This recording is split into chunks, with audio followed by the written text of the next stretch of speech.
Download aplikasi Tarbiyah Sunnah di handphone Anda. Tersedia di Google Play dan App Store. Bismillahirrahmanirrahim.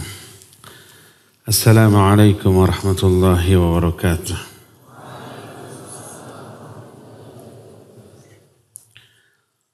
Alhamdulillahilladzi ba'atha fil ummiyina rasula minhum. يتلو عليهم آياته ويزكيهم ويعلمهم الكتاب والحكمة وإن كانوا من قبل لفي ضلال مبين وأشهد أن لا إله إلا الله الملك الحق المبين وأشهد أن محمدا عبده ورسوله صادق الوعد الأمين والصلاة والسلام على أشرف الأنبياء والمرسلين وعلى آله وأصحابه أجمعين ومن تبعهم بإحسان إلى يوم الدين. وبعد, anak-anakku sekalian, para santri, siswa, siswi di Pondok Pesantren Rahmatika Sagala Herang, aya nu kiruhna Cikopi di Subang yang Allah muliakan, juga para asatidatul kiram, para pendengar radio Tarbiyah Sunnah dan beberapa radio lain, para pemirsa beberapa stasiun TV, Rabbani TV, Insan TV dan beberapa TV lain, para netizen di mana saja Anda berada. Kembali kita berjumpa untuk yang kedua kalinya di tempat yang mulia ini. Pertemuan pertama kita sudah berbicara tentang apa lupa lagi. Tentang wajibnya ikhlas dalam menuntut ilmu ya. Sekarang materi yang menjadi kelanjutan materi pertama menjadi insan Rabbani. Ini bukan nama orang. Walaupun ada orang namanya Muhammad Insan Rabbani. Tapi maksudnya kita tidak membahas orang. Karena istilah Rabbani terdapat dalam Al-Quranul Karim. Terdapat di dalam ungkapan-ungkapan para sahabat, para ulama. Seperti Ibnu Mas'ud radhiyallahu an ketika menjelaskan ayat tentang Rabbani berkata, Al-alimu Rabbani alladhi yu'allimu nasa bisigharil ilmi qabla kibarihi. Seorang alim Rabbani adalah yang mengajarkan kepada manusia ilmu-ilmu sighar sebelum ilmu-ilmu kibar. Ketika menjelaskan ungkapan Abdullah bin Mas'ud, sebagian ulama seperti Al-Baji menyatakan yang dimaksud sigharil ilm qabla kibarihi, ilmu-ilmu yang mudah, ilmu-ilmu yang enteng sebelum ilmu-ilmu yang lebih susah. Sebagian lagi menyatakan ilmu-ilmu usul, ilmu-ilmu yang mendasar seperti tauhid, seperti akidah, seperti iman, sebelum ilmu-ilmu yang furu', sebelum fiqh, sebelum yang lain-lain. Jadi Rabbani itu selalu berkaitan dengan orang yang berilmu. Imam Ibn Rajab Al-Hambali rahimahullah dalam kitab Lataiful Ma'arif mengaitkan istilah Rabbani dengan amalan, dengan ibadah. Kata beliau, ketika Imam Asy-Sya'bi ditanya, ayyuhuma afdal, Ar-Rajab atau Sya'ban? Mana yang lebih utama untuk melakukan ibadah, Rajab atau Sya'ban? Lalu beliau menjawab, la takun rajabiyan wala sya'baniyan wala ramadhaniyan walakin kun rabbaniyan. Jangan kalian menjadi seorang Rajabi, Sya'bani atau Ramadhani. Artinya Rajabi orang yang hanya aktif beribadah secara intensif di bulan Rajab saja, Sya'bani di bulan Sya'ban saja, Ramadhani di bulan Ramadan saja. Walakin kun rabbaniyan. Tapi jadilah kamu seorang Rabbani. Alladhi ya'budullaha fi jami' hayatihi wa fi jami' syu'unihi. Yaitu orang yang selalu beribadah di setiap waktu, dari seluruh kehidupannya, dari seluruh aspeknya. Jadi Rabbani, ahli ibadah. Tadi disebutkan oleh Ibnu Mas'ud Rabbani, ahli ilmu. Dan dua-duanya tidak saling bertolak belakang tapi saling melengkapi.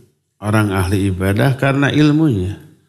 Orang yang berilmu pasti melahirkan ibadah yang bagus. Karena itulah maka berkata Imam Ibnu Qayyim rahimahullah dalam kitab Zadul Ma'ad fi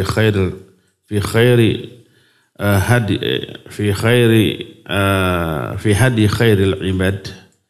Zadul Ma'ad ini kitab tentang sejarah.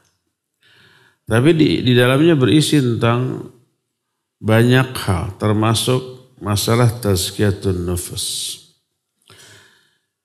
Beliau menjelaskan tentang masalah jihad. Bahwa jihad itu ada sampai 13 tingkatan. Salah satu di antara tingkatan jihad yang paling awal disebut jihadun nafas. Jihad melawan diri sendiri. Ada jihadun nafas, ada jihadul syaitan, ini tahap kedua. Ketiga jihadul kufar, keempat jihadul munafiqin.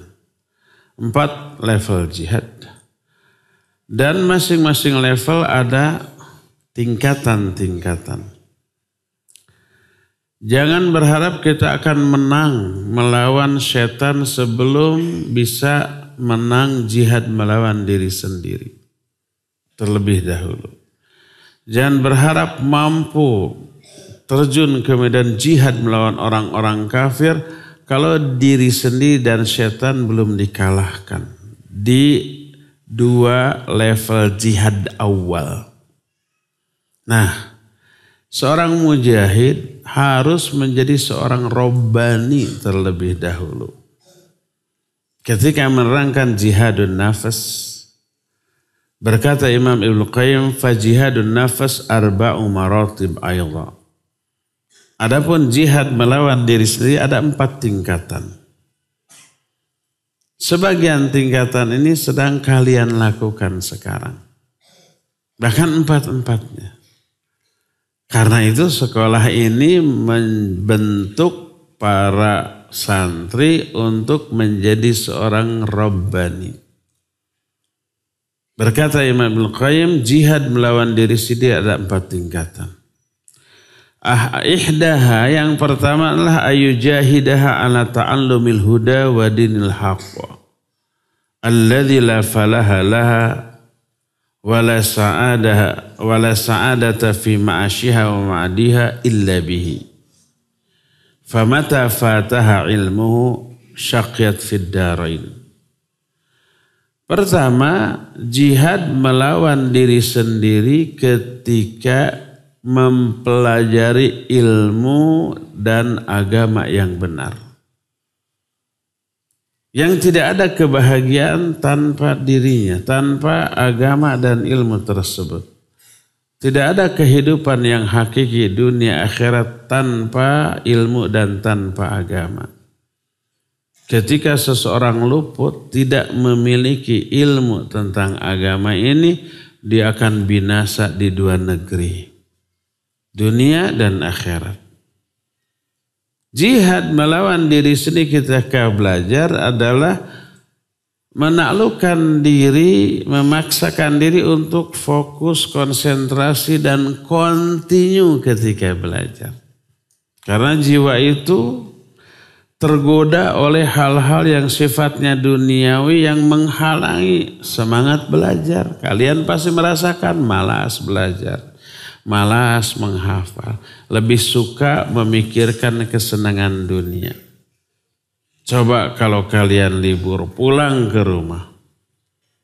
Di sini yang dihadapi buku, kitab, catatan, ilmu. Pulang ke rumah paling TV, internet, main game, main PS. Kan begitu. Itu kecenderungan jiwa selalu mengarah kepada kesenangan dunia. Taklukkan dulu diri. Untuk selalu fokus belajar dan continue. Ini jihad yang pertama. Jihad level pertama ketika melawan diri sendiri. Kedua, atsaniyah. Ayujahidaha 'alal 'amali bihi ba'da ilmihi. Wa illa famujarradul ilmi bila amalin illam yadurraha lam yanfa'ha. Kedua, jihad melakukan diri sendiri dalam hal mengamalkan ilmu. Setelah ilmu itu difahami. Setelah faham, mengamalkannya itu urusan lain.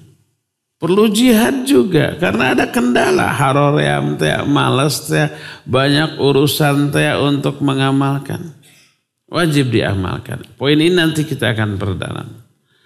Kalau tidak, hanya ilmu tanpa amal, ada dua kemungkinan.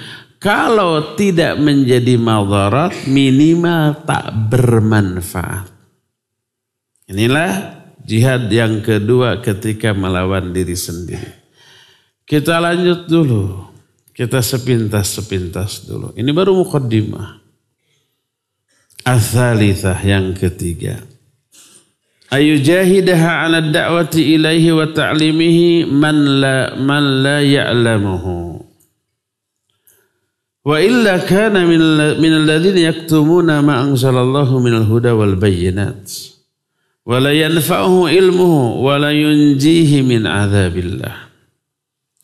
Ketiga, berjihad melawan diri sendiri dalam hal mendakwahkan ilmu dan mengajarkannya kepada orang yang belum tahu. Ini tantangannya lebih berat karena sudah menyinggung kepentingan orang lain, kesenangan orang lain, dan kebanyakan orang nggak suka kepentingannya, kesenangannya disentil-sentil, nggak suka, lebih menantang. Tapi ini wajib. Maka banyak orang yang berdakwah dibenci. Berdakwah malah dicaci, dimaki. Berdakwah malah dipersekusi, dibubarkan, diserbu. Yang nyerbunya bukan orang kafir. Orang kafir nggak akan berani menyerbu, membubarkan pengajian. Tapi tangan-tangan kotor dari kalangan muslimin tertentu, ya bisa melakukan itu. Ya, jadi butuh perjuangan. Kalau enggak, sekali dakwah ditentang, udah banting setir saja, berhenti saja. Kalau enggak ada jihad melawan diri sendiri, enggak mungkin continue istiqomah di atas dakwah. Kalau tidak mengajarkan, kalau tidak mendakwahkan, dia termasuk orang yang menyembunyikan apa yang Allah turunkan berupa al-huda dan al-bayyinat. Ilmu dan penjelasan dari Allah yang diturunkan kepada kita, kita sembunyikan. Karena takut dengan resiko kalau mendakwahkannya. Maka ilmunya tidak manfaat. Dan ilmunya tidak menyelamatkan dia dari azab yang pedih. Ini yang ketiga. Kita nggak akan memperpanjang dulu. Ini sekali lagi masih muqaddimah. Yang keempatnya ayyujahidaha 'ala sabri 'ala masyaqqati da'wati ila Allah wa adzal khalqi wa yatahammalu dzalika kullahu lillah. Keempat, jihad melawan diri sendiri ketika bersabar dalam menerima resiko dakwah, dalam menghadapi gangguan persekusi orang kepada dakwah yang dilakukannya, dan menanggung semua itu karena Allah Azza wa Jalla. Sabar di atas dakwah. Ini 4. Kalau nggak sabar, bisa berhenti dakwah. Bisa banting setir kepada aktivitas atau kegiatan lainnya. Ini 4 tingkatan jihad ketika melawan diri sendiri. Jihad melawan diri sendiri ketika belajar, ketika beramal, ketika mengajar atau berdakwah, dan ketika bersabar. 4. Ini penjelasan Imam Ibnu Qayyim. Coba lihat. Selanjutnya beliau berkata, "Faman istakmala hadhil maratibul arba' sara minar rabbaniin." Kata Imam Ibnu Qayyim, apabila seseorang sudah menyempurnakan 4 tingkatan jihad melawan diri sendiri ini, dia sudah menaklukkan dirinya di 4 level jihad tadi. Ketika belajar dia terus istiqomah, kontinu, tidak berhenti, beramal juga, berdakwah juga, dan sabar di atas semuanya itu, jadilah dia seorang Rabbani.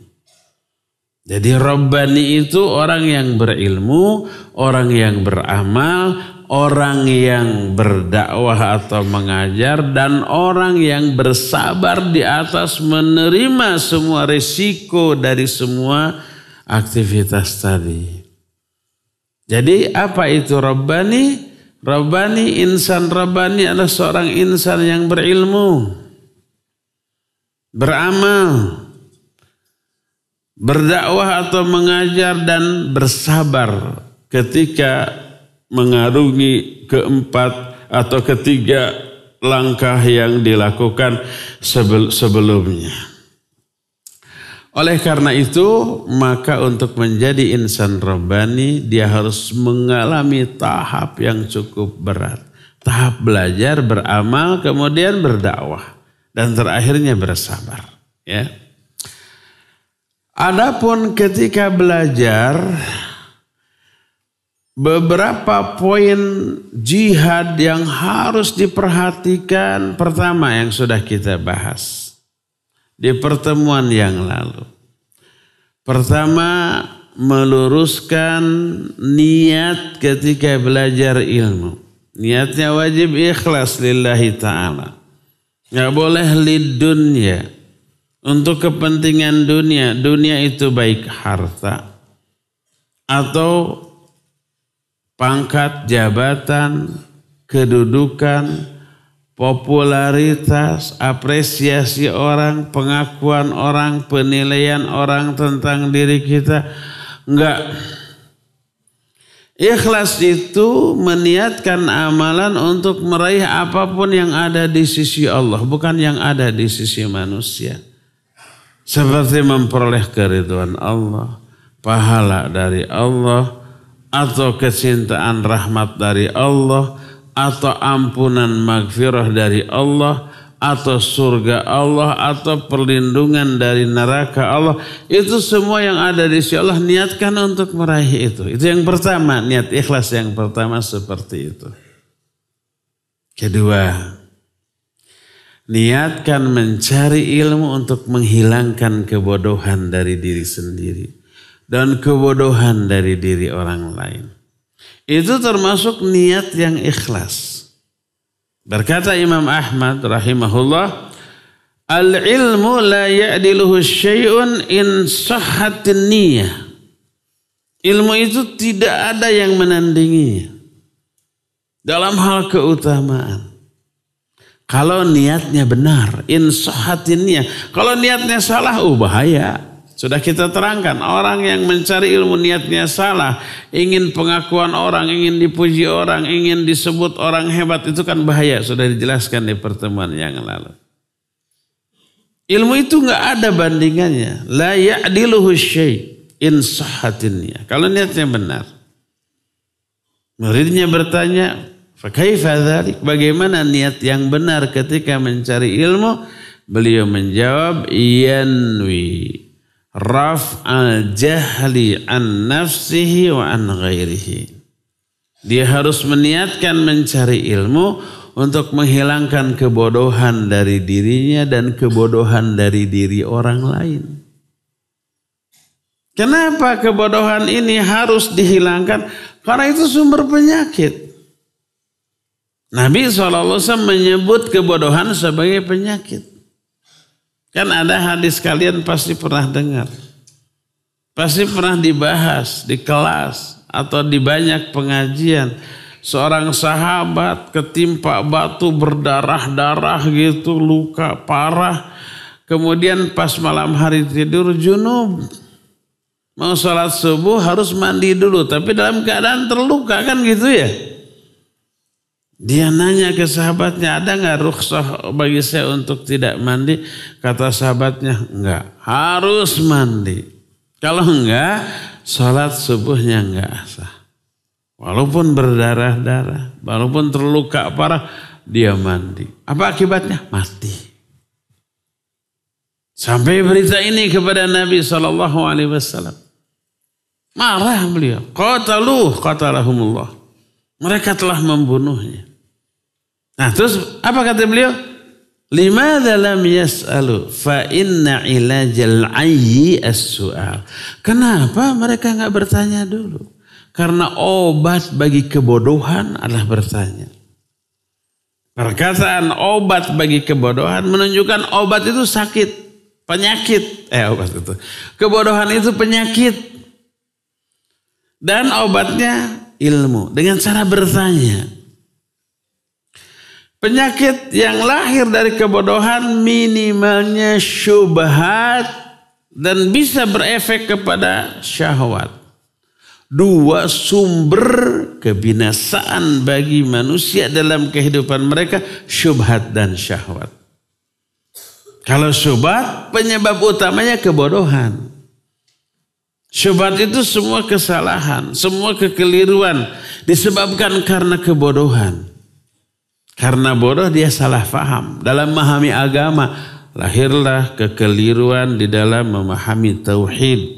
Dalam memahami agama, lahirlah kebid'ahan, lahirlah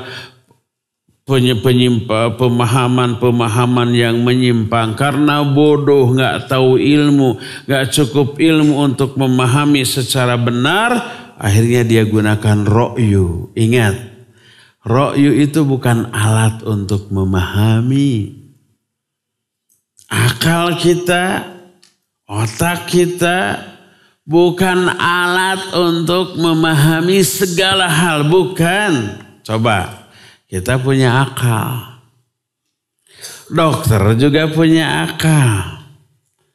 Dokter boleh mengobati, memberikan penjelasan tentang kesehatan dan penyakit serta obatnya. Itu berdasarkan akal atau bukan? Bukan. Kalau berdasarkan akal, kita juga berakal, mestinya kita juga bisa menjelaskan. Kenapa dokter bisa menjelaskan? Kalau kita tidak, kenapa dokter bisa mengobati? Kalau kita tidak, padahal dokter berakal, kita juga berakal. Jawabannya karena akal dokter dipenuhi oleh ilmu tentang kedokteran. Ilmu tentang obat dan penyakitnya. Akal kita mah kosong. Maka nggak bisa menjelaskan, nggak bisa mengobati. Jadi yang menjadi alat untuk mengobati penyakit, untuk menjelaskan kondisi kesehatan, apakah akalnya? Bukan, ilmunya. Alatnya itu ilmu. Akal wadah, tempat menampung ilmu itu. Makanya kalau orang punya akal tapi bodoh tentang ilmu yang harusnya menjadi alat untuk memahami dan menerangkan sesuatu, lalu dia pakai akalnya, otaknya, ro'yunya. Ini yang disebut dengan memahami suatu dengan kebodohan. Ro'yu itu oleh para ulama kadang disebut hawa, kadang disebut jahal, kadang disebut hawa nafsu, kadang disebut kebodohan, kadang disebut dengan ro'yu. Jangan fahami Quran dengan ro'yu, dengan hawa nafsu, dengan kebodohan, itu sama. Karena itu bukan alatnya. Yang menjadi alat untuk memahami dan menerangkan sesuatu adalah ilmu tentang hal tersebut. Kita punya akal, Pak Habibie juga punya akal. Pak Habibie rahimahullah. Tapi kenapa Pak Habibie bisa menerangkan kenapa pesawat yang ton-tonan ribuan ton bisa terbang dengan kecepatan tinggi. Kalau kita hanya puluhan kilo, jangankan terbang, loncat juga jatuh lagi. Kita bisa menjelaskan? Tidak bisa. Padahal kita punya akal. Pak Habibie mah bisa. Bukan karena akalnya sama-sama kita miliki. Tapi apa? Ilmu yang diisikan kepada akal beliau. Baru bisa menjelaskan. Kalau kita akalnya kosong dari ilmu, teknologi penerbangan, gak bisa menjelaskan, gak bisa memahami. Kalau dipaksa pokoknya sesuai dengan pemahaman akal antum, coba terangkan kenapa besi yang beratnya ribuan ton bisa terbang dengan kecepatan tinggi. Dipaksa-paksa mah menjawab sigana mah dipangku kujin. Terus ngageleber hiber kaditu. Kan gitunya, ternyambung. Jadi sampai di sini kita bisa pahami akal itu bukan alat untuk memahami sesuatu. Yang menjadi alat apa? Ilmu. Demikian juga Quran Sunnah. Fahami, jangan dengan ro'yu, jangan dengan akal. Fahami dengan ilmu. Isikan ilmu tentang tafsir, tentang hadis ini ke akal kita. Baru kita bisa memahami. Ini yang menjadi pembeda antara kita dengan para ulama.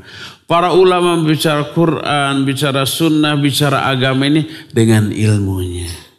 Bukan dengan akalnya.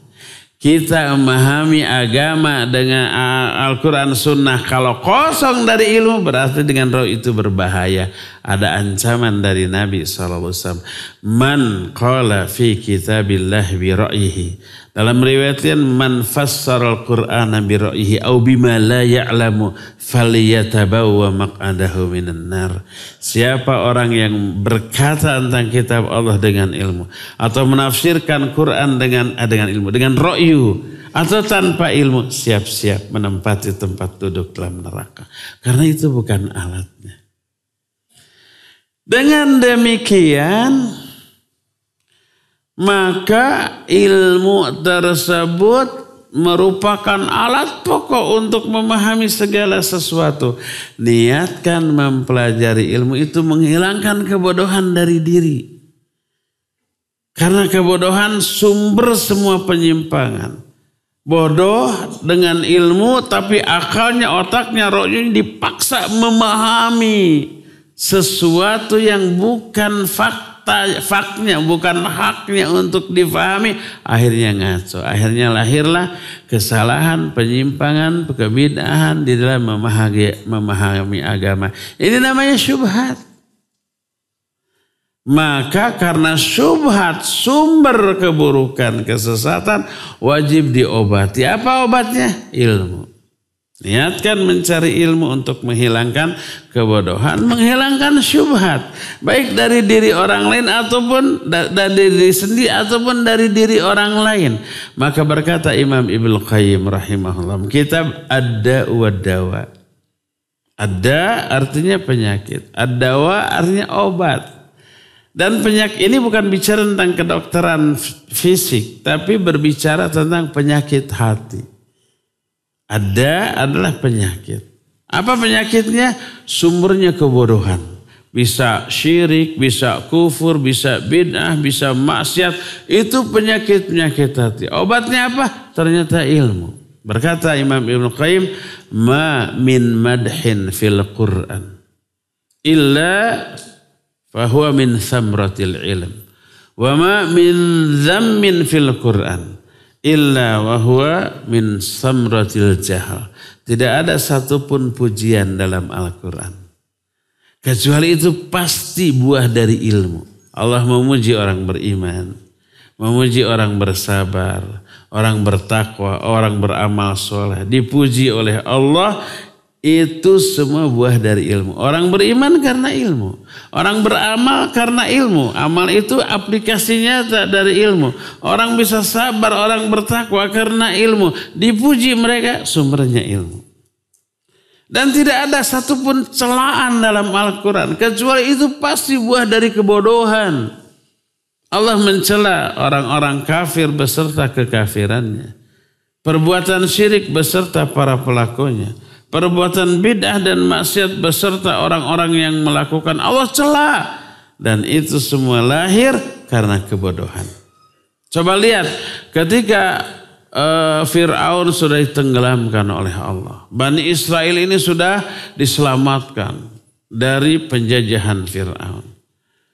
Maka Nabi Musa berjalan dengan mereka.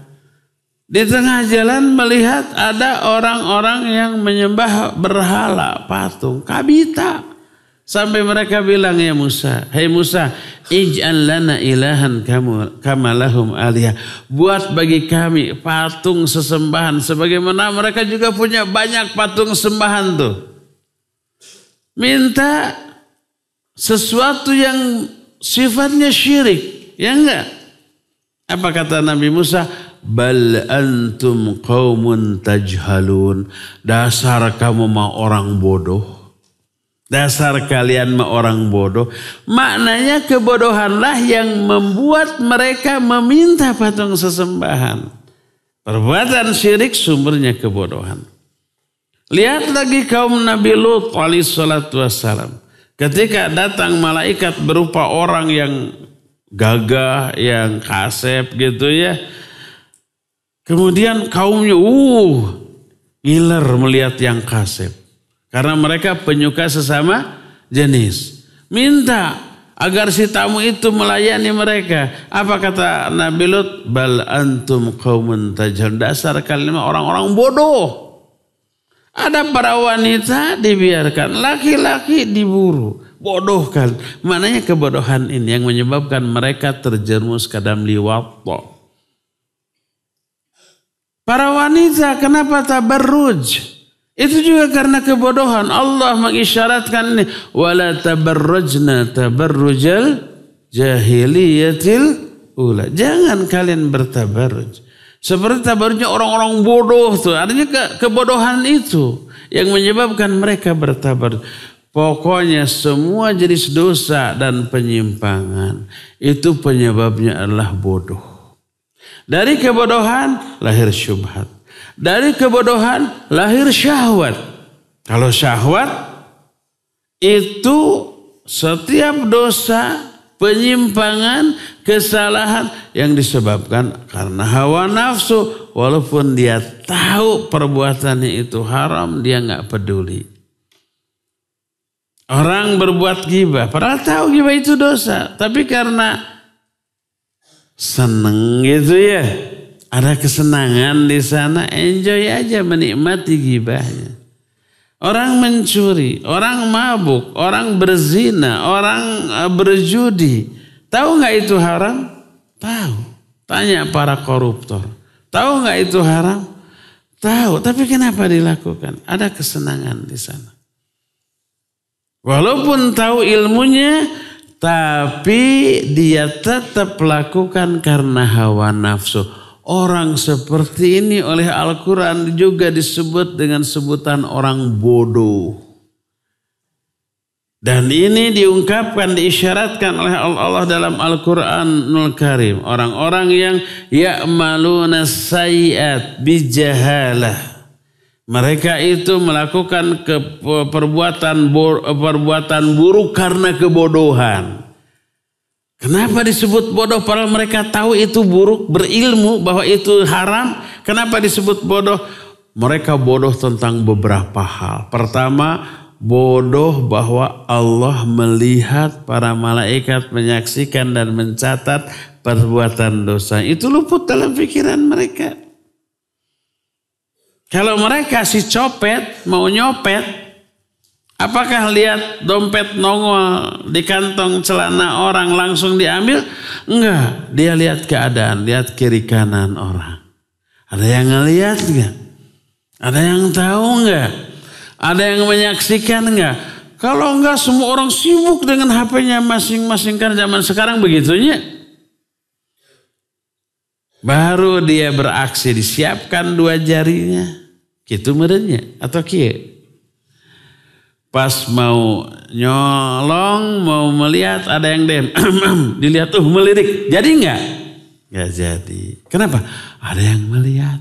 Nggak jadi. Resikonya besar. Babak belur. Diteriakin maling, dihajar massa, ditangkap polisi, dipenjara. Itu belum seberapa loh.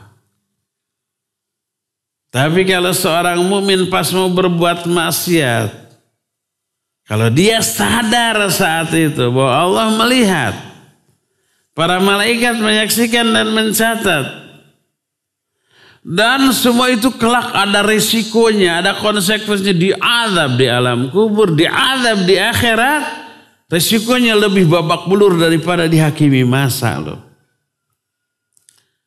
Kalau dihakimi massa, orang masih punya rasa kasihan. Karena kalau ada copet ketor, hajar babak belur sudah berdarah-darah, kita kasihan nggak? Udah kasihan kan gitunya. Itu orang. Kalau malaikat mah si raja tega. Allah menyatakan qu anfusakum wa ahlikum nara wa quduhan nas wal hijarah. Terus 'alaiha malaikatun ghiladun syidad. Di neraka itu ada malaikat yang ghilad dan syidad. Apa itu ghilad? Ghilad itu adalah malaikat yang sudah tercabut rasa belas kasihan dari dirinya. Gak punya rasa belas kasihan. Karena tugasnya menyiksa.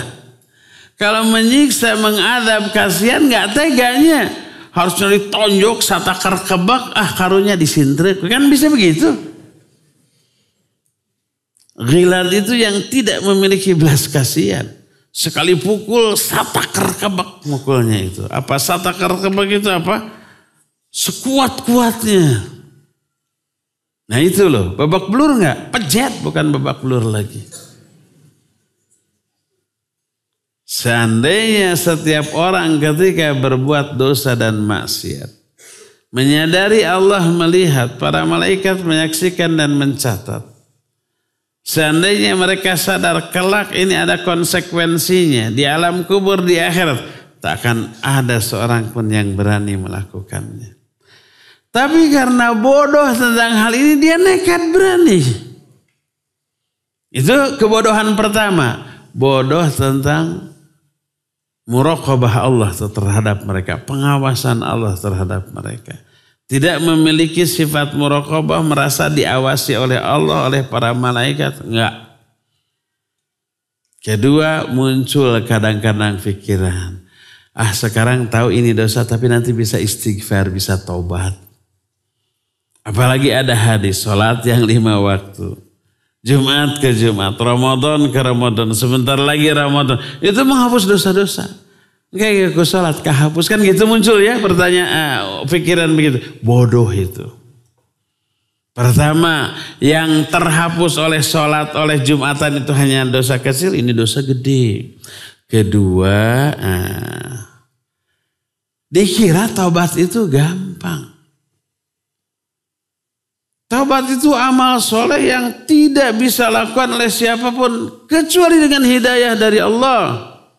Betapa banyaknya orang tahu bahwa dirinya banyak dosa. Betapa banyaknya orang tahu bahwa ini perbuatan haram. Dia wajib harus berhenti, wajib taubat. Tapi kenapa nggak mau taubat juga? Masih seneng. Masih betah melakukan kemaksiatan ini.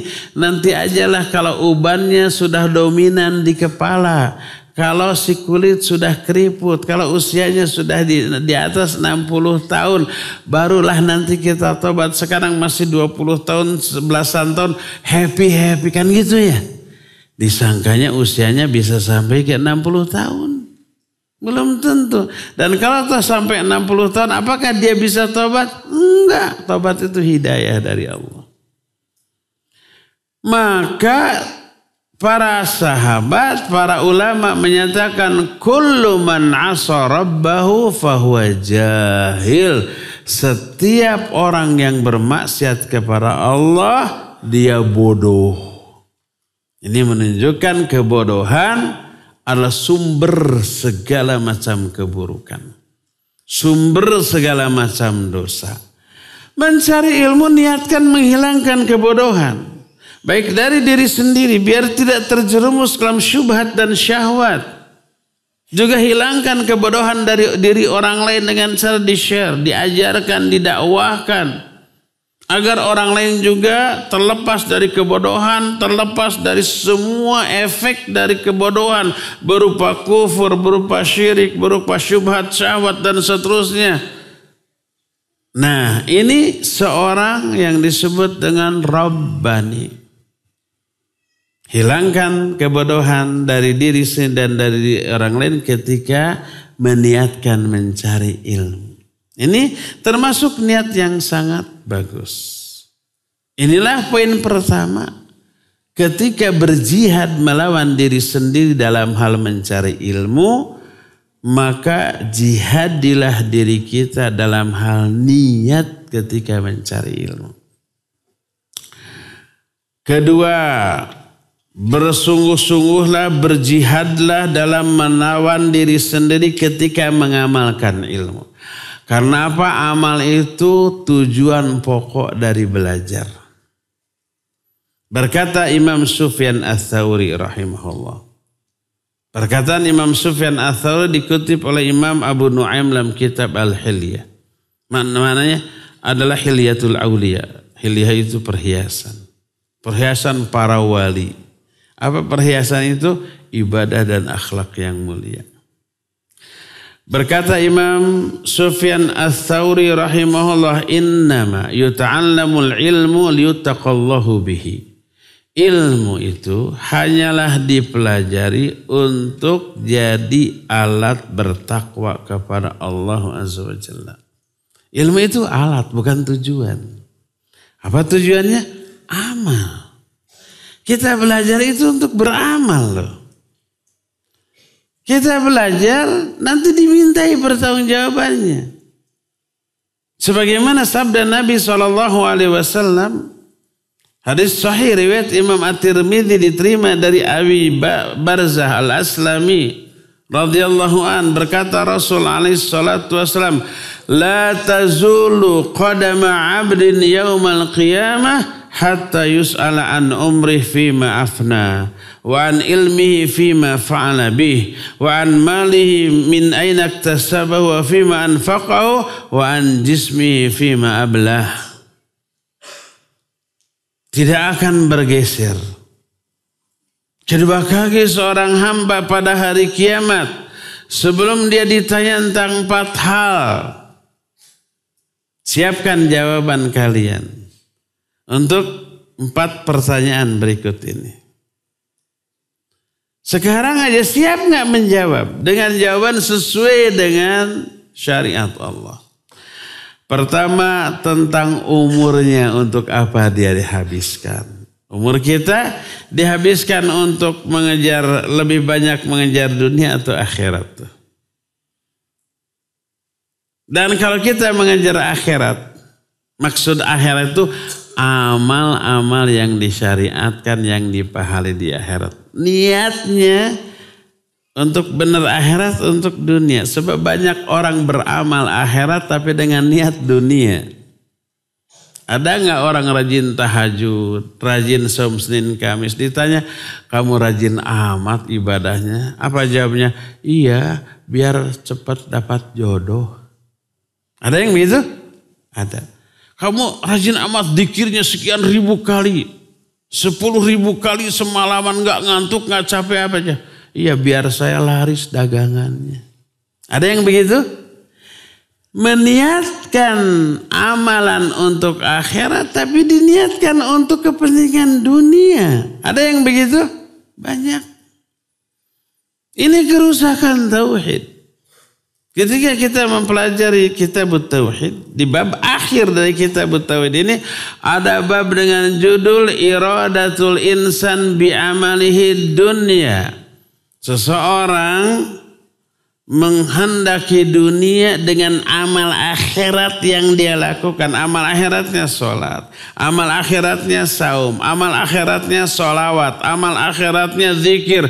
Itu amal akhirat tapi diniatkan untuk dunia. Rajin zikir sekian kali biar dagangannya laris.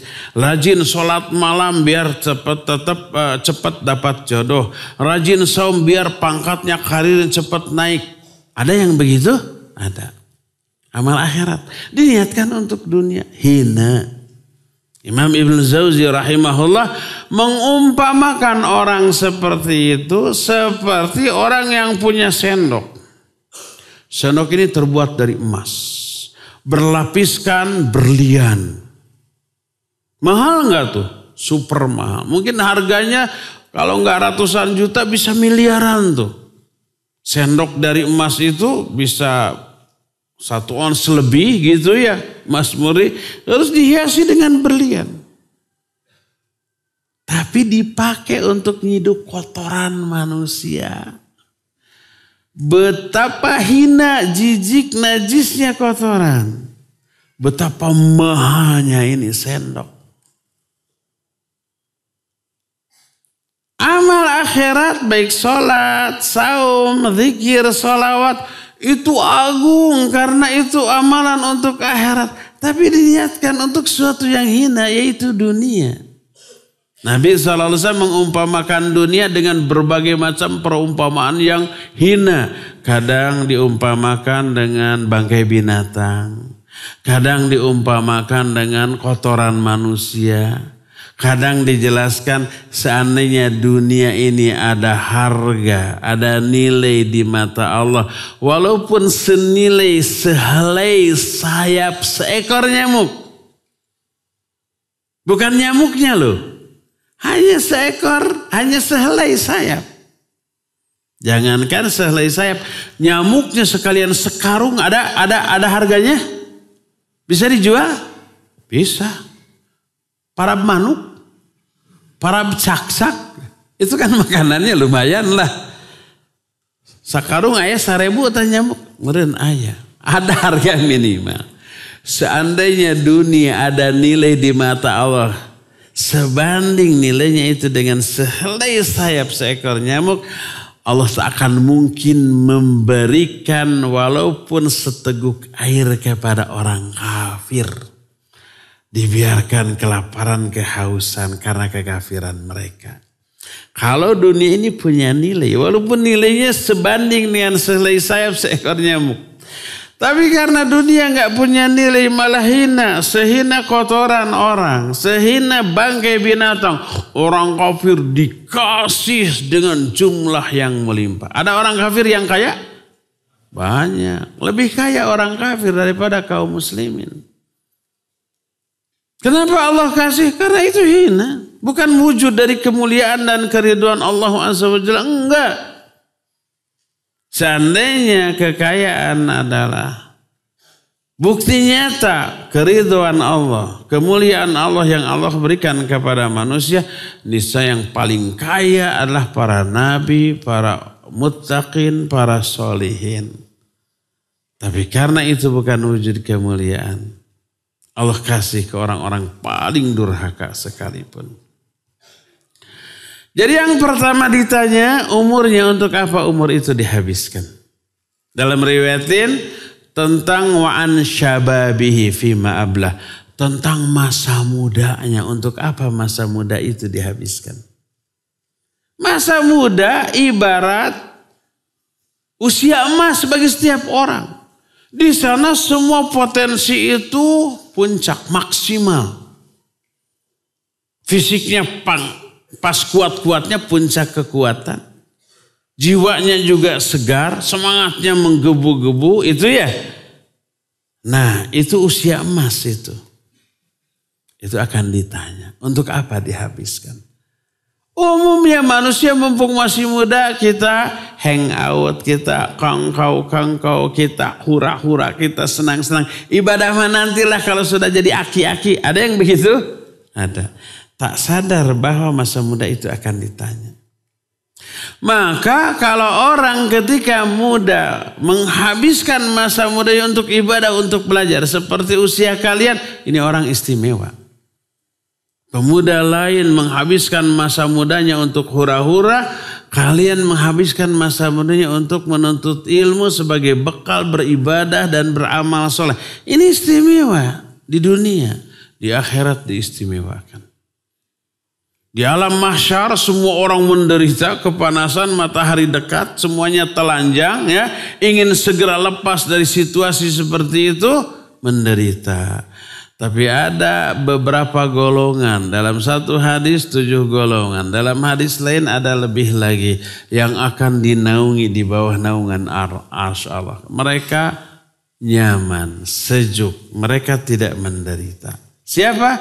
Banyak, salah satunya pemuda yang menghabiskan masa mudanya untuk ibadah. Oleh karena itu diistimewakan di akhirat. Karena dia orang istimewa juga di dunia.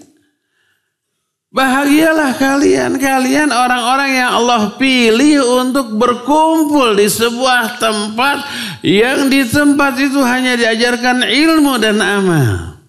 Sementara pemuda lain yang jauh lebih banyak dari kalian oleh Allah dibiarkan tidak tertuntun menghabiskan masa mudanya untuk hal yang sia-sia. Allah yang memilih ini dan kalian orang-orang terpilih, banggalah, syukurilah. Jangan sampai ngiri. Orang lain semasa usia kita tuh enak, senang-senang, happy-happy di kafe, di mana lagi selain di kafe, di restoran-restoran, di mall-mall gitu kan. Kita mah di masjid. Bukan kalian yang harus iri ke mereka. Mereka yang harus iri kepada kalian. Mereka yang harusnya berkata, ya Allah kenapa saya ya tidak dipesantrenkan oleh orang tua saya ya, menghabiskan masa muda saya di pondok pesantren ya. Ya Allah kenapa ya saya dibiarkan malah jalan-jalan di mal waktu sholat, tidak peduli azan dicuekan gitu ya. Al-Quran tidak pernah dibaca, disentuh gitu. Ada punya mushaf tapi dibuka pun tidak gitu. Harusnya mereka yang ngiri ke kita. Jangan sebaliknya. Syukuri nasib kalian. Allah yang pilih. Allah yang mengkondisikan kalian. Di dunianya diistimewakan. Dikarantina secara positif. Untuk dididik istak menjadi insan robbani. Yang berilmu, beramal, berdakwah dan bersabar. Ini manusia istimewa di dunia akan diistimewakan di akhirat. Pertama yang akan ditanya adalah tentang umurnya atau masa muda. Kedua tentang ilmunya. Diamalkan apa tidak? Ketiga tentang hartanya. Dari mana harta itu didapat dan kemana itu dibelanjakan. Dan keempat tentang jasadnya. Untuk apa dia pakai? Untuk hura-hura? Untuk rileks-rileks? Untuk santai-santai? Atau dipelihara, dijaga agar ketika beribadah kondisinya maksimal, kondisinya fit sehingga maksimal juga kualitas dari ibadah. Maka siapa di antara kalian yang memelihara kesehatan diri dengan olahraga rutin, dengan umpamanya menjaga makanan hanya yang sehat, bukan yang enak. Enak dan sehat bagus, tapi enak tapi merusak jangan. Siapa yang menjaga jasadnya? Untuk apa dia jasad? Dijaga kesehatannya, kebugarannya, staminanya. Agar setiap malam bisa bangun tahajud secara fresh. Agar setiap Senin Kamis bisa saum. Agar kalau baca Al-Quran kuat berjam-jam.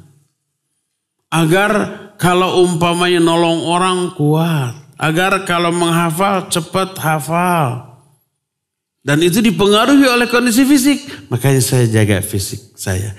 Maka olahraganya beribadah. Karena diniatkan untuk sesuatu yang bernilai ibadah. Tapi kalau umpamanya olahraga mati syar'i. Tidak ada perintahnya olahraga. Dia tidak syar'i. Akibatnya dia leha-leha, santai-santai. Akhirnya gemrot. Akhirnya jadi gudang garam, gudang gula, jadi gudang kolesterol, lemak gitu. Apa akibatnya? malam susah bangun. Begitu bangun juga terkantuk-kantuk baru takbir Allahu Akbar. Tadinya mau membaca An-Naba di rakaat pertama akhirnya kulhu lagi dan tidak kuat. Karena angin dingin, batuk, bersin. Mau saum sahur jam 4 mata. Jam genep kukurubukan lagi. Gak kuat, leles. Makan. Nah akibatnya begitu. Jasarnya tidak dijaga. Jaga jasad kita. Kebugaran kita. Stamina kita. Ya, kesehatan kita. Untuk apa? Menunjang kualitas dan kuantitas dari ibadah kita. Ini semuanya akan ditanya oleh Allah Azza wa Jalla. Termasuk ilmu yang kita pelajari ini. Berkata Abu Darda radhiyallahu anhu. Kata beliau, la takunu aliman hatta takuna muta'alliman. Wa la takunu bil ilmi amilan hatta takuna bihi amilan. Kamu tidak akan bisa menjadi orang pintar, orang berilmu sebelum kamu belajar. Innamal ilmu bita'allum. Ilmu itu hanya bisa diraih dengan cara belajar. Kalau ada orang ngaku saya mah nggak belajar, tapi tiba-tiba paham nahwu sharaf, ngerti bahasa Arab. Kenapa? Tirakat, doa, tahajud, langsung kita ingkari, bohong. Gak ada orang yang begitu. Gak ada orang yang pintar tanpa belajar walaupun rajin tahajud, rajin saum, rajin baca Quran, rajin zikir, rajin berdoa. Ya Allah pintarkan saya, ya Allah pintarkan saya. Tiba-tiba pintar? Enggak. Jangan dipercaya. Karena tidaklah Allah mentakdirkan sesuatu. Kecuali Allah takdirkan juga sebab-sebab terjadinya takdir tersebut. Seperti contoh. Ini ada hubungan sebab akibat. Kalau Allah mentakdirkan sesuatu, Allah takdirkan juga sebab-sebabnya. Kalau Allah takdirkan seseorang punya anak, pasti Allah takdirkan dia itu nikah. Mustahil punya anak tanpa nikah. Saya mah ada ngedoa, ya Allah beri saya anak, beri saya anak. Nikah enggak? Gimana? Keluar dari batu apa? Kalau Allah takdirkan seorang punya anak, pasti Allah takdirkan dia nikah. Kalau Allah mentakdirkan seorang kenyang, pasti Allah takdirkan dia itu makan. Gak bisa ya Allah saya lapar, kenyangkan, kenyang. Tek aja kenyang tuh. Hasil doa saya kenyang. Gak bisa. Kalau Allah mentakdirkan seseorang kenyang, pasti Allah takdirkan dia makan. Allah takdirkan bagi dia dapat makanan. Gimana aja caranya. Seperti itu. Kalau Allah mau mentakdirkan seorang berilmu, pasti Allah takdirkan, Allah mudahkan dia untuk belajar, memahami ilmu. Baru dia alim. Innamal ilmu bita'allum. Ilmu hanya bisa diraih dengan cara belajar. Jangan percaya kalau saya mah faham bahasa Arab itu lewat mimpi. Bohong. Itu mah khurafatnya kaum sufi. Untuk apa? Untuk mengangkat dirinya. Bahwa dirinya orang hebat. Tanpa belajar dia bisa pandai. Enggak. Innamal ilmu yuta'alam. Abu Darda menyatakan la takunu aliman hatta takuna muta'alliman. Kamu enggak bisa jadi orang berilmu sebelum kamu belajar. Wala takunu bil ilmi amilan hatta takuna bihi amilan. Dengan ilmumu kamu tidak bisa disebut orang alim sampai kamu mengamalkan ilmu. Walaupun ilmu sudah difahami, sudah dihafalkan, belum diamalkan, orang itu masih bodoh. Kenapa bodoh? Kan sudah berilmu. Bodoh karena dia nggak tahu ilmu itu wajib diamalkan. Kalau ilmu tidak diamalkan, dia bahaya loh. Maka tidaklah seorang berilmu disebut alim sampai dia mengamalkan ilmunya.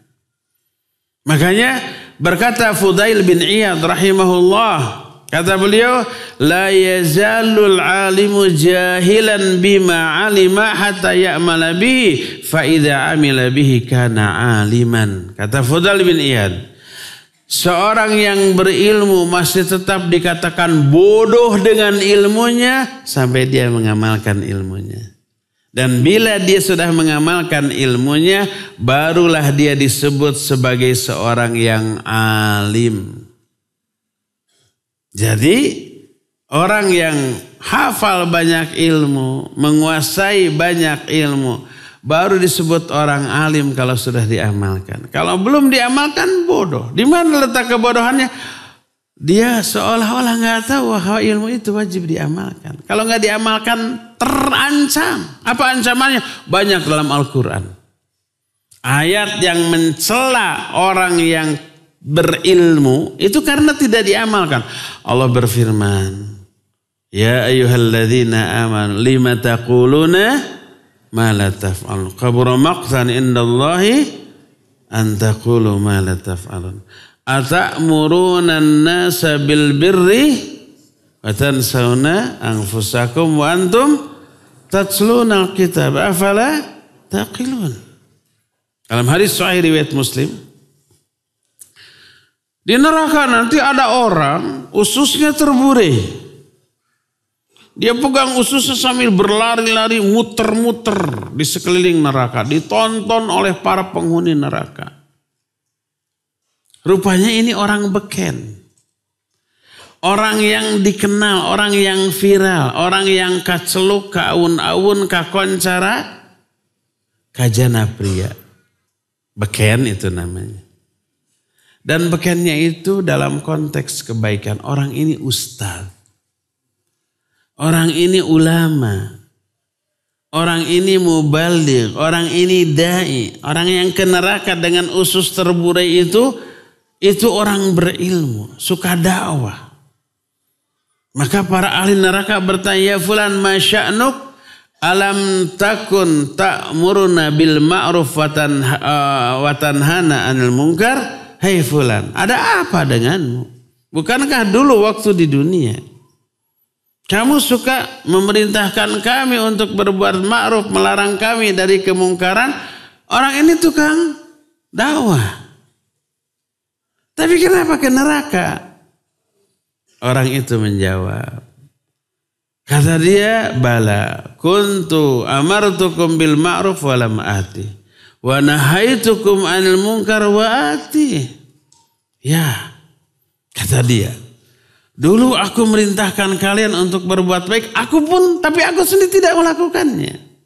Aku melarang kalian dari kemungkaran, tapi aku masih melakukannya. Tuh itu nasibnya tuh. Bahaya enggak tuh? Kalau ilmu tidak diamalkan, bahaya. Makanya bodoh orang berilmu tapi belum mengamalkan ilmunya. Itu perkataan Fudail bin Iyad rahimahullah, la yazalul alimu jahilan bima alima hatta ya'mala bihi.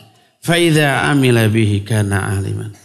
Seorang berilmu masih dikatakan bodoh dengan ilmunya sampai dia mengamalkan ilmunya. Kalau dia sudah mengamalkan ilmunya, barulah dia disebut orang alim. Makanya para ulama dahulu di tengah proses belajar, mereka itu mengimbanginya, menunjangnya dengan amal, dengan ibadah, dengan sholat, dengan saum, dengan zikir, dengan berdoa. Dan mereka beristianah kepada Allah melalui amal-amal ibadahnya tersebut. Ibadah yang dilakukan di tengah proses belajar menunjang, mempermudah dia untuk memahami ilmu. Seperti yang dikatakan oleh para ulama di antara Imam Asy-Sya'bi rahimahullahu ta'ala. Beliau berkata, kunna nasta'inu ala hifdil hadith bil amali bih wa kunna nasta'inu ala talabihi bis saum. Kami dulu beristianah di dalam menghafalkan hadis dengan mengamalkan isi hadis itu. Amalkan isi hadis, kita akan mudah menghafalkannya dan memahaminya. Dan kami beristianah untuk mempelajari hadis dengan cara banyak melakukan saum sunnah. Jadi ibadah yang dilakukan di tengah proses belajar mempermudah untuk memahami ilmu. Maka Semua ulama ketika menerangkan ikhtiar, usaha, amalan yang wajib dilakukan oleh para penuntut ilmu adalah ibadah. Ahli ilmu, ahli tahajud. Orang yang sedang belajar, ahli saum Senin Kamis. Ahli membaca Al-Quran. Ahli berinfak bersedekah. Tukang menolong orang. Semua itu mempermudah untuk apa? Memahami dan mempelajari ilmu yang sedang dipelajarinya. Dan sebaliknya apabila di tengah proses mencari ilmu dia lebih banyak melakukan dosa dan maksiat, ini akan menjadi penghalang. Ini yang menyebabkan kita terkena penyakit hese apal, gancang pohon. Mudah lupa, susah untuk menghafalkannya. Kenapa? Penyebab utamanya dosa. Berkata Abdullah bin Mas'ud radhiyallahu an, "Inni la ahsibul 'abda yansal ilma kana ya'lamuhu bil khati'ati ya'maluha." Aku yakin kalau ada seorang hamba lupa terhadap ilmu yang pernah difahaminya, itu pasti karena dosa yang sudah dilakukannya. Imam Syafi'i rahimahullah pernah mau menyusun suatu kitab, bahan sudah ada di kepalanya, tinggal menuliskan. Pas mau menuliskan lupa tuh. Blank aja tuh. Akhirnya beliau datang ke gurunya, namanya Imam Waqi'. Lalu bertanya, kenapa saya lupa? Apa jawab gurunya? Oh, kamu sudah berdosa. Kamu sudah bermaksiat. Tinggalkan maksiat itu. Karena sungguhnya ilmu itu cahaya. Dan cahaya Allah tidak akan Allah berikan kepada ahli maksiat. Akhirnya peristiwa ini diabadikan oleh Imam Syafi'i dalam sebaik syair. Dalam kitab Dewan Asy-Syafi'i. Beliau menyatakan, syakautu ila waqi su'a hifdhi farsyadani ila tarkil ma'asi. Wa akhbarani bi anal ilma nurun wa nurullah la yuhda lil asi. Aku curhat kepada Imam Waqi' tentang buruknya hafalanku. Maka beliau memberikan petunjuk agar aku menjauhi maksiat. Lalu beliau berkata bahwa ilmu itu cahaya. Dan cahaya Allah tidak akan diberikan kepada ahli maksiat. Jadi dosa dan kemaksiatan menyebabkan kita sering lupa. Dosa dan kemaksiatan menjadi penghalang kita memahami suatu ilmu. Dosa dan kemaksiatan ini menjadi kendala yang menyebabkan kita terkena penyakit hese apa gancang pohon. Makanya suatu saat Imam Malik lagi ngajar hadis nih. Murid-muridnya menulis. Tapi ada satu pemuda yang tidak menulis. Ditegur. Orang lain menulis, kamu tidak. Kenapa? Saya sudah hafal semua yang engkau terangkan. Masa? Iya. Coba ulang lagi apa yang saya jelaskan. Dari awal sampai akhir tidak ada yang kelewat. Kagum Imam Malik kepada pemuda ini. Lalu beliau berkata, Inni ra'aitu anna Allah qad ja'ala fi qalbika nuran fala tudfi'hu bidhurumatil ma'siyah. Aku melihat Allah telah memberikan cahaya ke dalam hatimu. Jangan kamu padamkan cahaya itu dengan gelapnya kemaksiatan. Ternyata pemuda itu siapa? Imam Syafi'i rahimahullahu ta'ala. Jadi kita lihat ilmu dipelajari untuk diamalkan dan barengi proses belajar kita dengan memperbanyak amalan. Walaupun amalan itu tidak terkait dengan ilmu yang sedang kita pelajari. Kita sedang mempelajari, menghafalkan hadis bab toharoh, kita barengi dengan saum sunnah. Kita barengi dengan baca Al-Quran. Kita barengi dengan sholat tahajud. Dan seterusnya dan seterusnya. Itu akan menunjang. Dan itu yang dijelaskan, dilakukan oleh para ulama. Seorang insan rabbani, orang yang belajar secara tekun, terus menerus, continue, tidak lelah, selalu fokus, tidak terabaikan oleh aktivitas dan kepentingan dunia. Niat mereka tulus ketika mencari ilmu, lalu ilmu yang mereka dapat itu diamalkan, diaplikasikan dalam kehidupan sehari-hari. Dua modal untuk menjadi insan robbani, dan ini merupakan fondasi yang sangat dibutuhkan oleh setiap orang yang ingin menjadi seorang insan robbani. Ilmu dan amal. Dua modal lagi adalah apa? Dakwah dan sabar. Ini yang akan kita jelaskan di pertemuan yang akan datang ya. Sekarang sudah hampir 1,5 jam. Hampir sejam 18 menit. Cukup, lebih dari cukup. Saya yakin di antara kalian ada yang sudah cangkeng panas, bujur panas. Kalau saya masih fresh, masih segar, 2 jam aja lagi saya masih nggak kuat. Cukup sampai di sini dan kita masuki sesi tanya jawab wa sallallahu ala nabiyina Muhammadin wa ala alihi wasallam. Pertanyaan pertama. Bagaimana cara mengatur niat ke jalan yang lurus? Ya, pertama tadi niatkan apa yang kita lakukan untuk meraih apa yang ada di sisi Allah, apa yang Allah janjikan. Apa saja? Banyak pahalanya, maghfirahnya, ridhonya, rahmatnya, cinta kasih sayangnya, surganya, dan seterusnya. Jangan mengharapkan apa yang ada di sisi manusia. Baik pujiannya, sanjungannya, apresiasinya, pengakuannya, likes-nya, komennya. Enggak. Itu yang pertama ya. Kedua tadi, niatkan mencari ilmu untuk menghilangkan kebodohan dari dirinya dan kebodohan dari diri orang. Niat mencari ilmu itu untuk diamalkan dan diajarkan.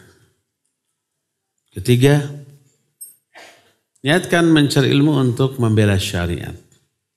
Ini ditegaskan oleh Syekh Al-Utsaimin rahimahullah Kitabul Ilmi. Meniatkan ilmu lid-difa'i anis syariah. Karena kalau kitab nggak bisa membela. Kalau ada orang ahli bid'ah datang ke perpustakaan yang dipenuhi kitab-kitab yang berjumlah ribuan. Lalu ahli bid'ah itu mendakwahkan kebid'ahannya di perpustakaan. Ada nggak kitab yang membantah dia, omongan dia? Enggak, semua kitab diam. Nggak bisa membela syariat. Tapi kalau orang itu berbicara di hadapan orang yang berilmu, orang berilmu itu akan berdiri dan membantah kebid'ahan. Ilmunya dipakai untuk membela syariat. Ya. Nah, bagaimana sekarang kalau sudah kadung terlanjur meniatkan mencari ilmu dengan niat dunia? Kenapa mondok? Kenapa masantren? Agar kaya, agar terkenal. Tuh siga Ustadz anu. Dia sekarang menjadi terkenal.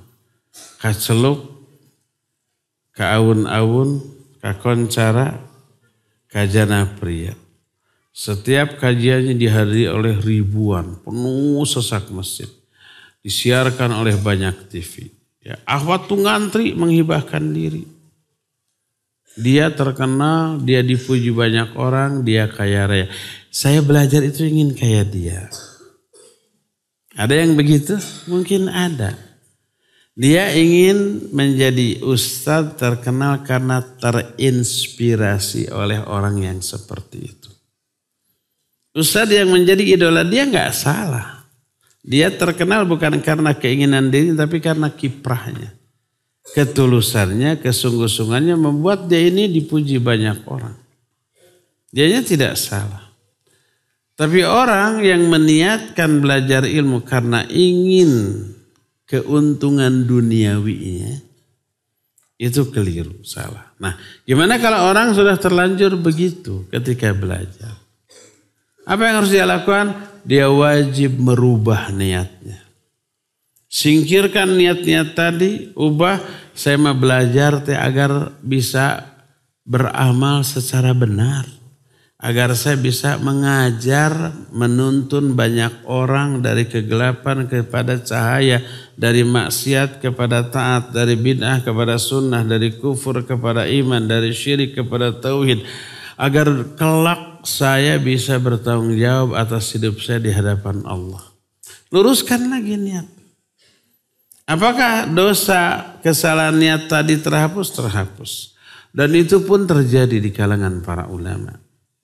Imam Al-Baihaqi menyatakan, talabnal ilma li ghairillah fa'aba. Kami mencari ilmu pernah bukan karena Allah, gagal total. Illa ayyakuna illa. Karena ilmu tidak bisa dicari kecuali karena Allah Azza wa Jalla. Ya, ubah niatnya, maka insya Allah akan tertuntun. Ini ada satu kisah. Ini kisah ini nyata. Saya lupa, saya sering menceritakan kisah ini. Saya lupa apakah di bulan lalu saya pernah menceritakannya di sini atau tidak. Kalau pernah, puntennya. Gak apa-apa ngulangnya. Kalau gak pernah, alhamdulillah, seru ya.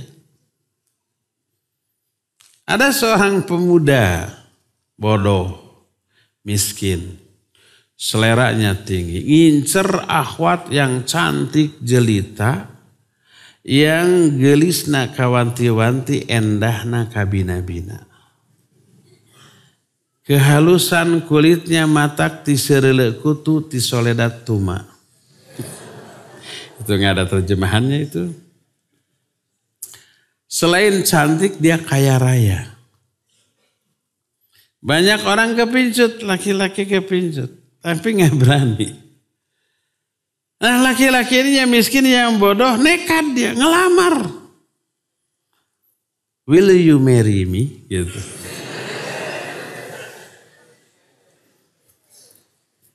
Apa yang terjadi? Ditolak, kebayangan. Ditolak, gak mau dia. Kata orang Subang, mak iya pemuda teu aya araheunana. Harta gak punya, ilmu gak punya, kehormatan gak punya. Naon araheunana atuh. Ditolak. Pemuda ini gak putus asa. Dia tetap nekat, mikir, ulang gimana caranya agar dapat nih. Tapi dia alhamdulillah tidak mengamalkan tulisan di belakang truk. Apa tulisannya?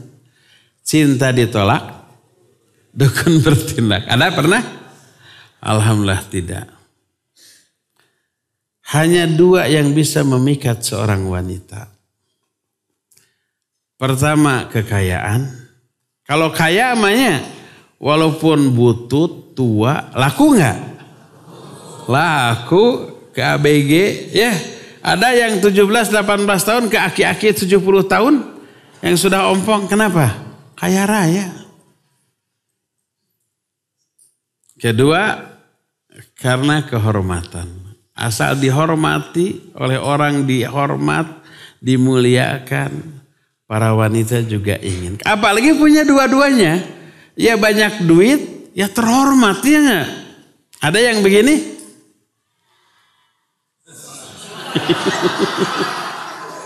Paling kenceng ahwat. Kira-kira orang ini kalau membuka lowongan, dibuka lowongan jadi istri kedua, ketiga, keempat. Laku enggak? Paling kenceng ahwat.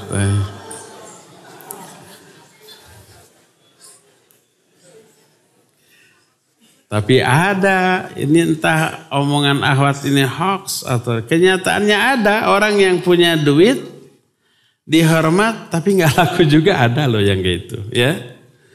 Di belantara sana ada. Kita teruskan. Pemuda ini mikir, apa dengan harta atau dengan kehormatan? Saat itu orang terhormat hanya karena dua, karena harta atau karena ilmu. Orang berilmu, para ulama dihormat, diagungkan, dimuliakan. Dengan apa saya memikat wanita itu? Kalau dengan harta saya harus kerja keras seumur hidup, belum tentu kaya. Akhirnya dia memilih dengan ilmu, dia belajar. Apa niatnya? Agar bisa memikat wanita gebetannya. Ini niat yang salah apa yang benar?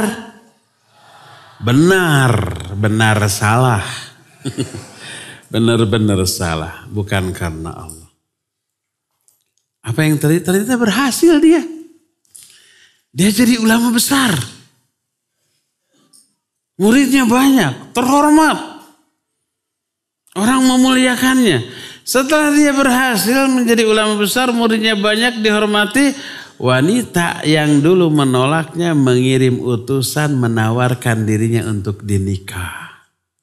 Tuh. Benar bukan hoax. Apa jawaban pemuda ini? Mengejutkan. Dia bilang, la uthiru alal ilmi syai'a. Aku tidak ingin lebih mementingkan apapun dibanding ilmu. Ilmu terpenting. Dia tolak tawaran wanita itu.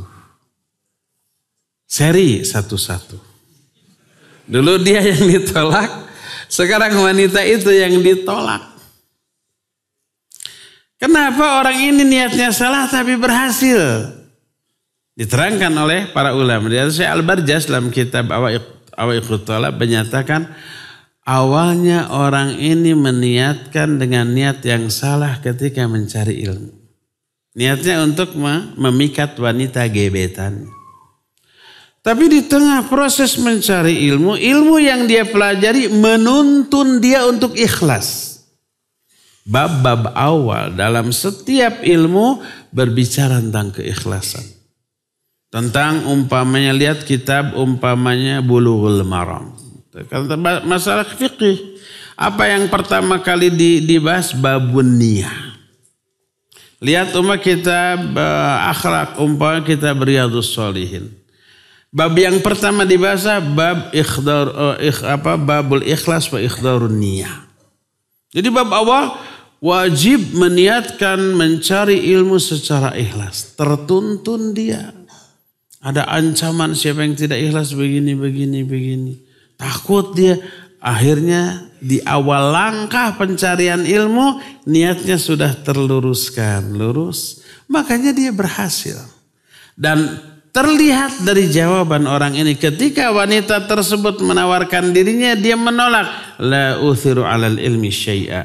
Aku tidak ingin lebih mementingkan apapun daripada ilmu. Ditolak. Berhasil dia. Jadi kalau ada orang yang salah niat di awal, baru sadar bahwa itu niatnya salah dan terancam dengan azab, cepat-cepat rubah. Berhasil, insya Allah berhasil, dan itu banyak dialami oleh para ulama. Wallahu a'lam.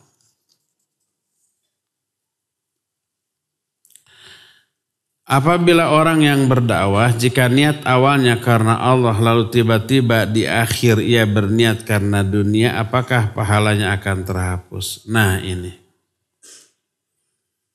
Seorang dai pernah berkata, bukan perkataan saya mengutip. Ustaz Firanda tahu nggak? Siapa yang nggak tahu? Beliau juga ustaz saya kok. Beliau pernah berkata, kami para ustaz mengajak manusia mengabaikan dunia lebih mengejar akhirat. Tapi para jamaah menyeret kami dari tujuan akhirat untuk menikmati dunia. Dengan cara apa? Banyak memanjakan para ustaz dengan dunia. Kalau datang diundang, dijemput dengan mobil mewah miliaran ber-AC. Ketika datang, disuguhi makanan-makanan yang enak. Ya sebagai ustaz gak bisa ditolak, kan kasihan. Saya mah enggak, saya mah dengan pedak saja. Padahal yang disajikan, saya tadi ada sop kaki kambing, kesenangan saya.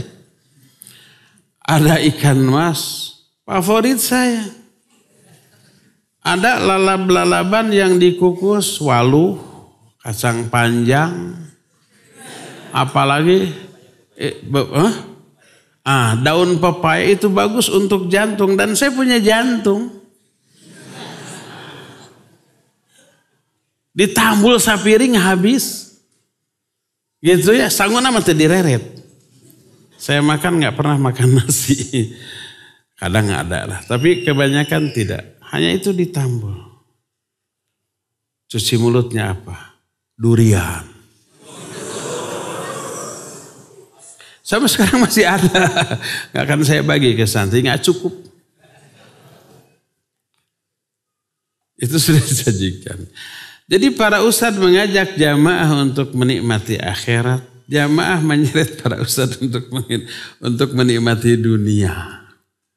Kalau umpamanya enggak, saya mah enggak makan ini semua. Saya mah cukup buah-buahan dan sayuran mentah. Kalau lotek, gado-gado ada, saya makan. Kalau ini semua saya tolak. Kecewa berat tuh. Sudah capek, udah 2 hari masaknya tuh. Masaknya dinikmatinya sekali, dicobanya 10 kali bisa kurang uyah. Oh ini asa kurang ini uyah sekali-kali. Masih kurang uyah. Kelebihan, tambah gula gitu. Kurang amis tambah gula, jadi kolak. Karena saya ini rek nyayur. Jadi nyobanya berkali-kali, disajikannya sekali. Capeknya. Kalau ditolak, kecewa berat. Maka mau tidak mau kita harus nikmati. Karena enak, lapar ya. Ditambah disajikan apa boleh buat. Itulah curhatan para ustadz yang tidak bisa ditolak. Para ustadz menuntun jamaah untuk mengabaikan dunia memburu akhirat. Para jamaah menyeret para ustadz untuk menikmati dunia. Ini kenyataan. Ya. Terus gimana kalau demikian? Pertanyaan apa tadi? Orang berdakwah niat awal karena Allah lalu tiba-tiba di akhir karena dunia. Kalau dia bisa konsisten, tetap mau disuguhin mau tidak, tetap saya dakwah. Mau dipuaskan mau tidak, saya tetap dakwah. Duriannya mau si montong mau yang busuk, tetap saya datang. Karena ada begitu disuguhi nih, wow hebat. Dibuka tuh bila tunghungkul ada. Tetap dakwah, ya. Tidak dipengaruhi oleh itu. Adapun itu diterima untuk menyenangkan tuan rumah. Maka dia tidak keluar dari zona keikhlasan. Adapun kalau dia sudah enak ya jadi ustadz engke mah lamun ka dia tidak ada si montong moal datang deh. Pokoknya mah kalau pulang dari sini tidak diantarnya ku ojol atau ku taksi online anu bau rokok gitunya anu kempes mogok di jalan moal ka dia deui pokoknya lamun teu ku Alphard mah moal. Nah, maka itu sudah keluar jalur keikhlasan. Dia ingin memperoleh dunia dengan dakwah. Pokoknya lamun saya tadi dibayar 500 juta mual daek. Atau kurang dari kesepakatan. So kalau ngundang, Ustaz bisa nggak datang ngisi di rumah Wani Piro. Terus negosiasi. Ya saya siapkan Ustaz 20.000. Nggak bisa 20.000, 20 miliar. Akhirnya negosiasi ketemu aja di tengah-tengah. 1 juta. Deal. Dolar. Atau real. Maka sudah keluar dari zona keikhlasan. Orang ini terancam azab. Dan orang ini pernah disinyalir dalam hadis sahih. Riwayat Bukhari dan Muslim. Walaupun dakwahnya benar. Menyentuh. Menjadi hidayah bagi banyak orang. Orang sampai nangis dengan dakwahnya. Tapi dia niatnya tidak ikhlas terkena dengan hadis. Innallaha la yu'ayyidu hadzal dina birrajulil fajir. Allah akan menguatkan agama ini dengan laki-laki durhaka. Orang ketika membaca hadis ini langsung terbayang nanti ahli maksiat, preman, tukang mabok, tukang judi, tukang zina akan membela Islam. Karena Islam akan dikuatkan dengan orang durhaka. Ternyata setelah dilihat syarahnya oleh para ulama bukan itu. Rajul fajir orang durhaka di sini adalah ulama. Ustadz, kiai, ajengan, da'i. Dakwahnya benar tapi niatnya dunia. Setiap orang yang niat ibadahnya tidak benar dia fajir, dia durhaka. Apapun ibadah, sholat, fawailul lil musallin. Celaka orang yang sholat. Bukan karena sholatnya, tapi salah satu alladzina hum yuraun. Ria. Dia fajir. Bukan karena sholatnya, tapi karena niat ria di dalam sholatnya.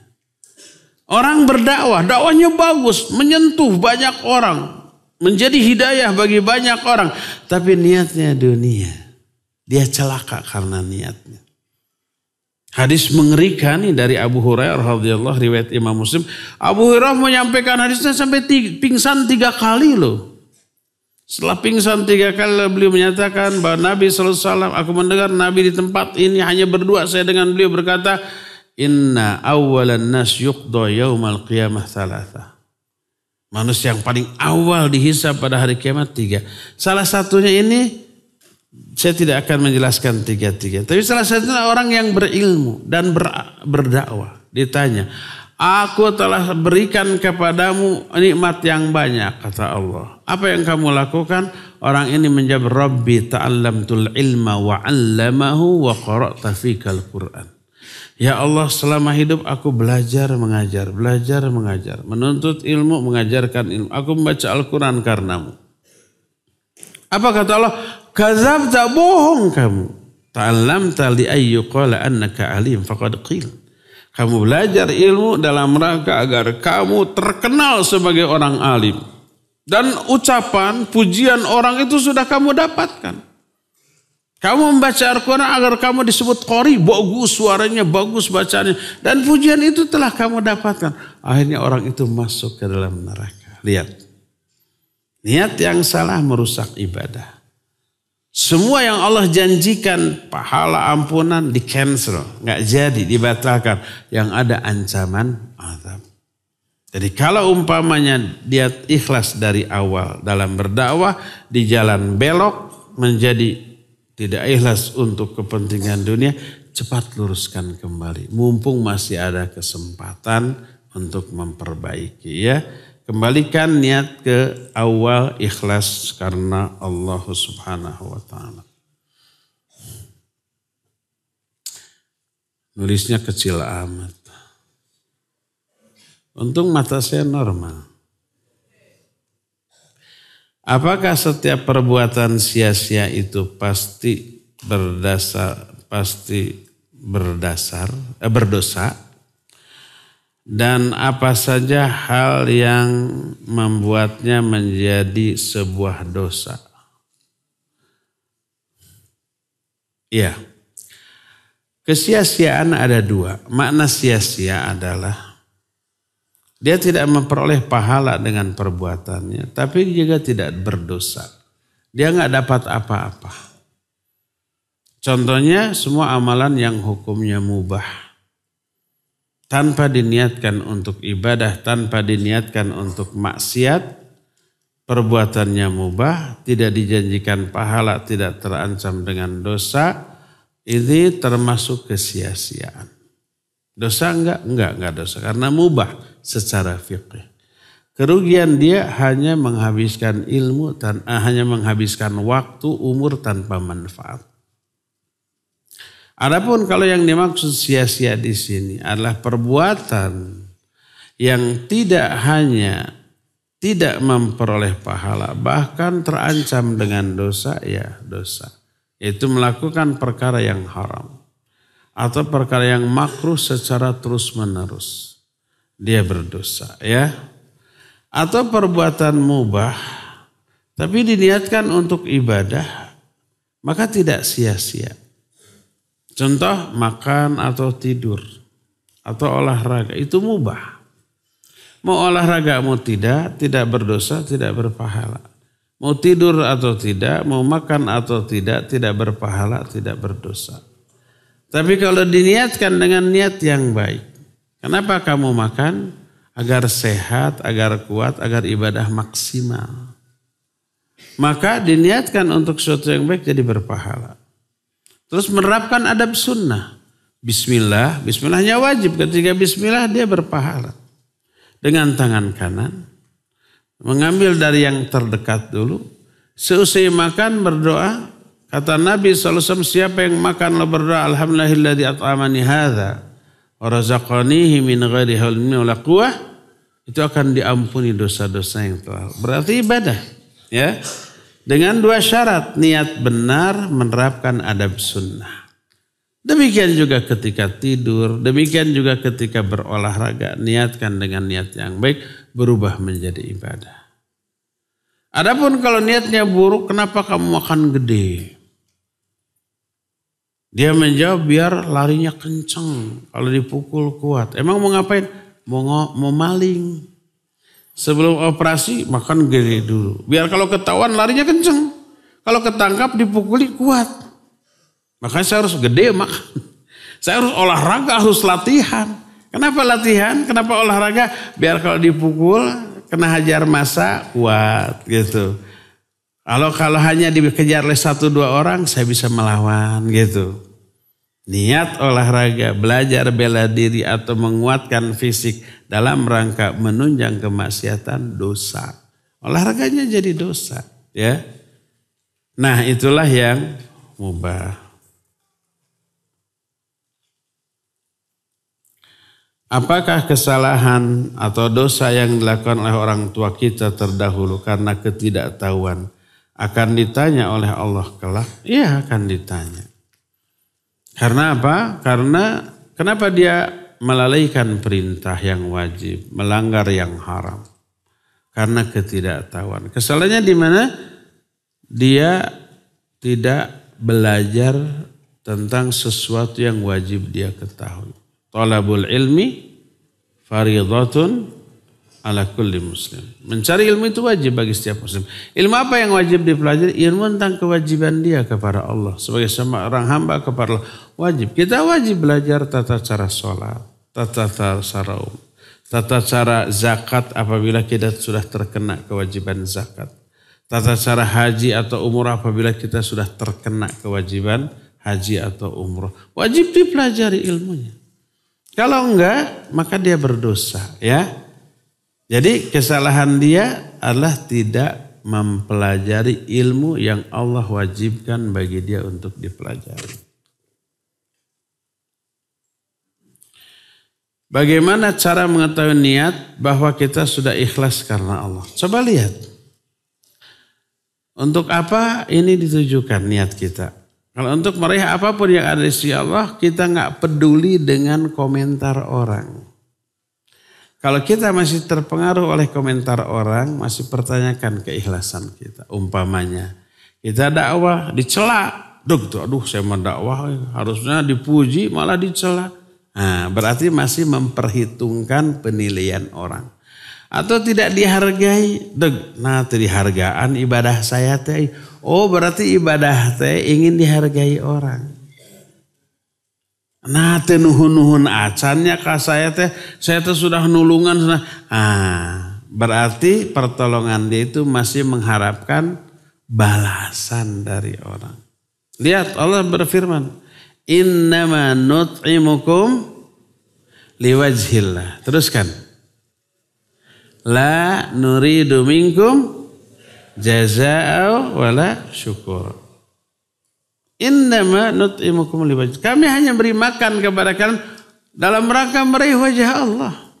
La nuridu minkum jazaa'a wala syukur. Kami tidak mengharapkan balasan dari kalian, bahkan ucapan terima kasih oke tidak. Tenuhun-nuhun acan.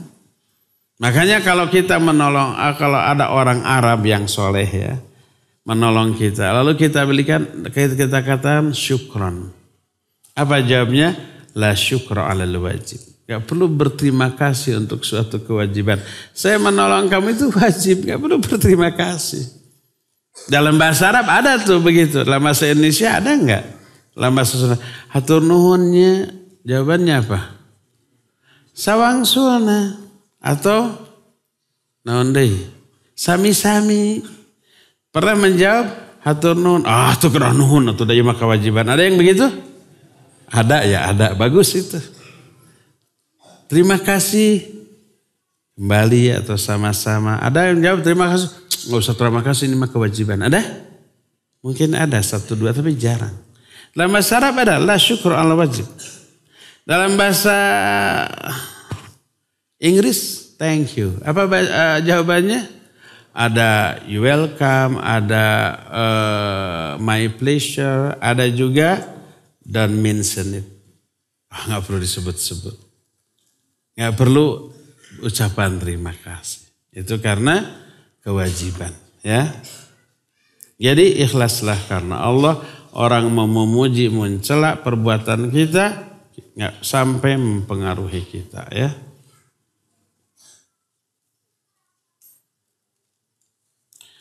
Bagaimana caranya mempelajari penyakit futur dan malas? Sama futur dan malas. Futur itu lemah.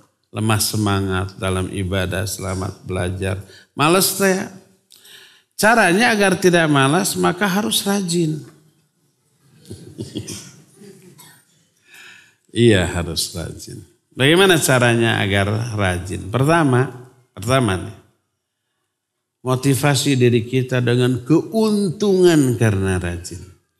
Rajin dalam melakukan amal itu, coba bayangkan pelajari keuntungan apa yang diperoleh dengan mengamalkan amalan ini. Saum umpamanya. Kan saum itu membuat kita menderita ya lapar, haus, lemes gitu. Nah kenapa kita bisa melakukan keuntungannya? Saum itu menghapus dosa. Saum itu dijanjikan surga. Saum itu dijauhkan dari api neraka. Selama saum doa kita itu dikabulkan oleh Allah. Oh banyak keuntungan. Termotivasi kita. Kedua. Yakini, bayangkan bahaya apabila ini tidak diamalkan.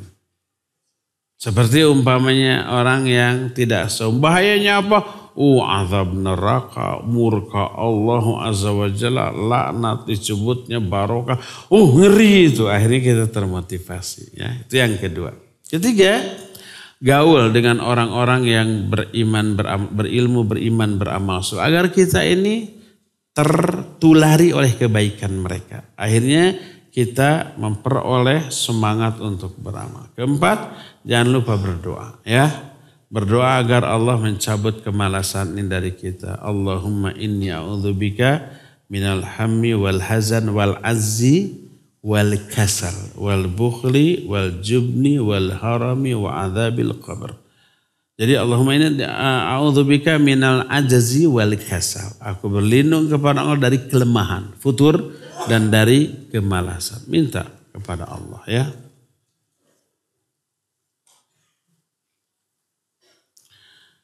Apa hukumnya mendengarkan ilmu sambil bermain game atau bermedsos? Bermedsos dengan main game dua hal yang berbeda. Kalau bermain game semuanya buruk. Ada game yang bagus yang bisa melatih kita umpamanya game menyambung ayat atau hadis. Ada kan? Ini ayat ini umpamanya dibaca. Tek di tengah-tengah berhenti. Lalu pilih sambungan ayat ini yang benar. Gitu kan? Ada? Itu boleh. Itu manfaat. Tapi selain itu yang madarat jangan. Ya. Mendengar kajian sambil main game yang madarat mencampur adukan hak dengan batil. Dan menghinakan ilmu yang sedang dipelajari dengan cara apa? Dibagi dua konsentrasi kita dengan sesuatu yang madarat. Jangan. Adapun bermedsos, isi tergantung isinya. Kalau bermedsosnya umpamanya sambil membaca artikel yang bermanfaat, membuka di website tertentu, maka pecah konsentrasi kita, itu pun tetap buruk. Berzikir ketika mendengarkan kajian tidak boleh. Karena menghinakan ilmu dan majelis ilmu, apalagi yang lain-lain. Ya, maka fokuslah kalau mau mendengarkan kajian, dengarkan. Adapun buka medsos atau main game yang bermanfaat, itu ada waktu lain di luar kajian tersebut. Jangan dicampur adukan.